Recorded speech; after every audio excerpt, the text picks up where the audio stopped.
Hello everybody, hope you're all okay. This is the first episode in my new series called Igilis ni tsuite.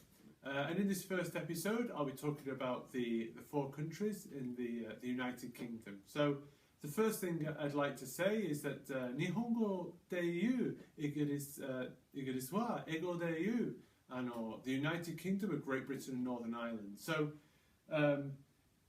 sometimes people refer to it as just the UK, sometimes people say the United Kingdom, sometimes people say Great Britain, sometimes people say Great Britain and Northern Ireland, but basically all these different terms refer to the four countries in the United Kingdom, which are England, Wales, Scotland and Northern Ireland. Okay, and each one of these countries has their own separate independent flags. But there's also, as you know, the Union flag, which is the flag for representing the four countries. For anyone coming on holiday to the United Kingdom, it's worth saying that the visa you get when you enter any of the four countries is okay to use in all of the four countries. So once you enter the United Kingdom, you're free to travel within the four countries for the valid period of your visa. Okay, so with regards to sports, even though there's four countries, in events such as the Olympic Games, we just enter one team as Great Britain and Northern Ireland. But then, for example, sports such as soccer and rugby, we usually compete with four separate teams. And when the teams within Great Britain play against each other, for example, England against Wales or Northern Ireland against Scotland, there's a very big rivalry, and everyone wants to beat each other in those situations. The rules within the four countries are basically the same, but there are some small differences. So, for example, someone who's born in Scotland can go to a university in Scotland and they don't need to pay any tuition fees.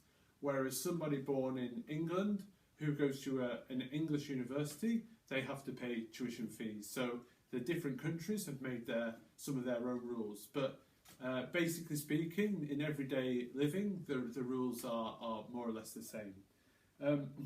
Just an extra point I'd like to talk about is you might see on the news at the moment that Britain or the United Kingdom is trying to leave the European Union. And so that will happen over the next few years. But at the moment, Scotland is trying to leave the United Kingdom. So they're trying to plan to have another vote. And the ruling party in Scotland is very keen for Scotland to leave Great Britain. So, in everyday life, there's been no real difference. But the concern that I have is that I think Scotland would be better staying within Great Britain and Northern Ireland. I think it's better for the people of Scotland and for the economy of Scotland, and I also think it's better for the rest of Great Britain. And I also think we've got a lot of good shared history, and it'd be a shame to break up the relationship that we have between the countries. Okay, so thank you for watching my first episode of my new series. Next week it'll be episode 2, and I'll be talking about the unpredictable weather in the United Kingdom. Okay, so thank you for watching, and for anybody who wants to know maybe a little bit more information, I previously made a longer video discussing in more detail about the four countries, so please feel free to go and watch that. I hope you'll have a good week, and I'll see you again next week. Thank you. Goodbye.